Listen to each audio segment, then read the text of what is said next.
Saudara sekalian,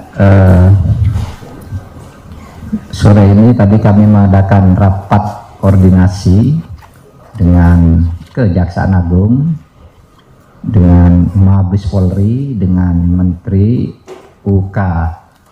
UKM, Koperasi dan Usaha Kecil Menengah, kemudian dengan kantor staf Presiden untuk membahas keterkejutan Indonesia, baik pemerintahnya maupun rakyatnya, karena kasus Indosuria yang sudah dibahas lama bahwa itu merupakan perbuatan hukum yang sempurna sebagai pelanggaran pidana, baik dari Kejaksaan Agung, Kepolisian, PPATK, itu ternyata dibebaskan, konslah oleh Mahkamah Agung.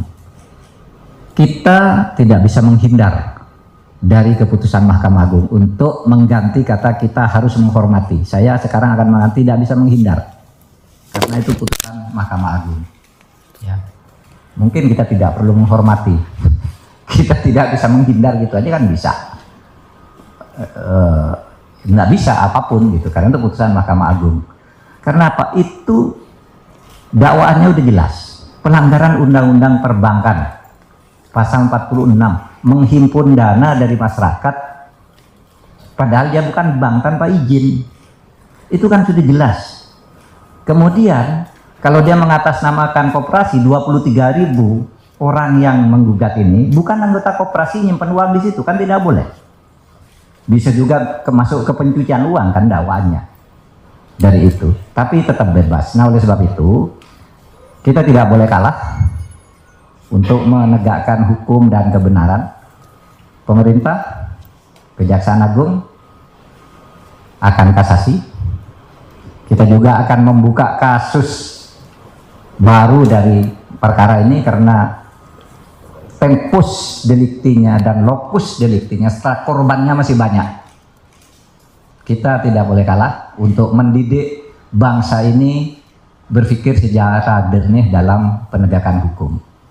Dalam pada itu, pemerintah juga akan segera melaksanakan putusan PKPU, Peradilan Niaga, ya, yang sudah memenangkan itu pemerintah ya, nasabah atau penabung untuk ya mengambil harta itu untuk dibagi.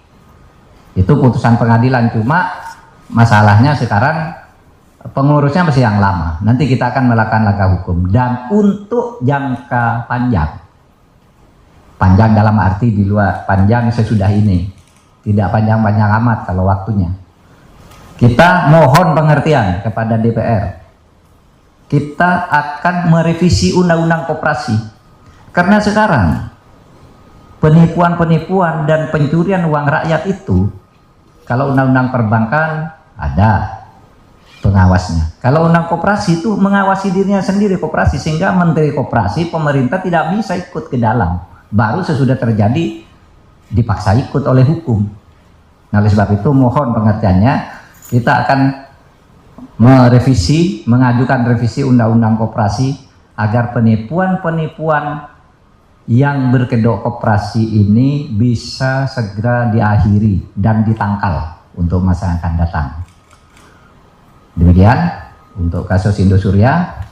Kepada masyarakat juga hati-hatilah, jangan sembarang nyimpan uang di koperasi juga gitu, karena pada akhirnya ya seperti ini, kita semua yang jadi repot karena tidak hati-hati memilih tempat nyimpan uang atau membeli saham atau apapun namanya gitu. Supaya hati-hati, ada lembaga-lembaga yang resmi yang menjamin keamanan uang itu, ada undang-undangnya juga. Kalau seperti ini lalu siapa yang mau disalahkan juga? Pemerintah tidak ikut-ikut, tiba-tiba uang itu terjadi padahal oleh undang-undang pemerintah tidak boleh melakukan pengawasan terhadap koperasi. Di pengadilan juga persepsinya beda kan gitu. Tapi mari kita jangan takluk terhadap mafia-mafia dan penghisapan terhadap kekayaan rakyat yang seperti ini. Terima kasih. Assalamualaikum. Ya. Yang PKPU tadi yang sudah diputus di peradilan niaga itu jumlahnya 8 ya. Bukan hanya Indosuria, tapi ada 8 yang sudah menang. Kita tinggal dieksekusi, hartanya diambil, dihitung, dibagi ke nasabah. Meskipun sudah pasti akan lebih kecil jumlahnya, tetapi kalau nanti dimaksimalkan perampasan atau penghitungan asetnya yang tersembunyi dan yang tidak tersembunyi, itu mungkin bisa lebih banyak. Tetapi itu satu upaya yang secara hukum bisa dilakukan. Sekian, makasih.